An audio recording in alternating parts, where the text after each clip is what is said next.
日本人が過去4年で最大米国債を売却しているのだ。一体8兆円はどこへ消えたのか。実はFEDの政策が180度変わろうとしているのが原因なのだ。8兆円って国家予算レベルのお金が売られてるってこと？なんでそんなことになってるの？この話、実はあなたの銀行口座に月1000円の影響を与える可能性があるのだ。理由は3つの階層に分かれているのだ。2001年の話からするのだ。当時、米国の輸出額は7290億ドル、中国はたったの2660億ドルだったのだ。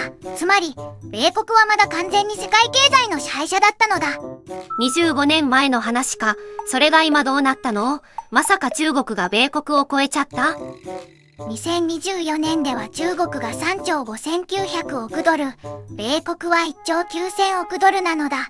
中国は米国の 1.9 倍の輸出を実現している。145カ国が中国と米国より多く取引を始めたのだ。中国が倍近く？世界の取引の流れが完全に逆転しちゃったってことね。でもこれが米国債売却とどう関係するわけ？ここが大事なのだ。米国の経済力が相対的に弱まると、ドルの価値も弱まる可能性が出てくるのだ。だから日本の投資家は、米国債を持ってても利益にならない、と気づき始めたのだ。つまり、米国債を持つと損しちゃう可能性が高まったから、日本の投資家が逃げてるってわけね。なるほど、8兆円売却の理由が分かったわ。でもここからが深いのだ。FEDが実は利下げを考え始めているのだ。つまり、米国の金利が下がる可能性があるということなのだ。そうなると、ドルの魅力はさらに失われるのだ。私が昨日銀行で見たアメリカドル相場145円だったけど、これって強いわけ？弱いわけ？円安が治っちゃうってことかしら？実はそれが最大のポイントなのだ。円安が進んだ理由は日米の金利差だったのだ。米国の金利が高いから、投資家がドルを買って円を売っていたのだ。でも金利差が縮まると、円買いが加速するのだ。円が強くなるってことね。そしたら、私たちの生活には具体的にどんな影響が出るわけ？ガソリン代とか食費とかが変わっちゃうってこと？正解なのだ。円が150円から130円に強くなると仮定するのだ。輸入食品のコストが低下するから、食卓の値上げ圧力が減るのだ。国内の平均的な家庭で月800円から1200円の食費低下が期待できるのだ。月1000円前後の食費削減か、年間で1万2000円くらい浮くってわけね。それはそれでいいけど、ずっと悪いことばかりじゃなかったの？ここが冒頭で言った、あなたの銀行口座に月1000円の影響という意味なのだ。食費が下がれば、その分が浮くから、家計が楽になる可能性があるのだ。冒頭の8兆円売却は、実は悪いニュースではなく、市場が自動調整している証拠なのだ。でもずんだもん、ここでちょっと待ってほしいのね。円が強くなると、日本企業の輸出が減っちゃう可能性があるでしょ？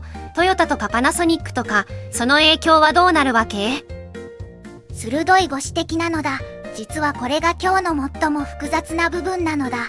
円強化は輸出産業に短期的な打撃をもたらすのだ。自動車メーカーの利益圧縮は避けられないのだ。だから日本銀行はジレンマに陥っているのだ。整理するのだ。日本の投資家が8兆円の米国債を売却した。その背景にあるのはFEDの金利見通しの変化なのだ。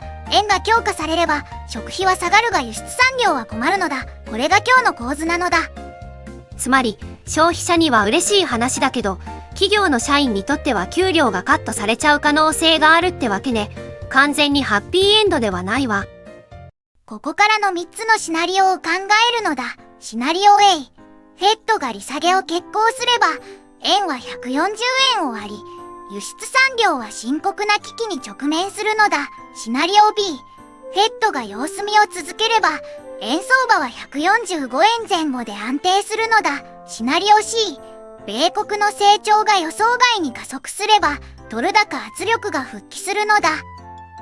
3つのシナリオがあるってことね。私が最も気になるのは、日本銀行がこの状況でどう判断するかなの。独立性を保ちながら、国内経済をバランスさせられるのか、それが見もの。最後に、僕の個人的な見立てを言うのだ。米国債売却は一時的なパニックではなく、市場がフェットの政策転換を先読みしている証拠だと思うのだ。今後3ヶ月で答えが出るのだ。明日はこの米国債売却の続報が出るのだ。日銀の次の一手をいち早く報道するのだ。気になった人はチャンネル登録と高評価よろしくなのだ。また明日、なのだ。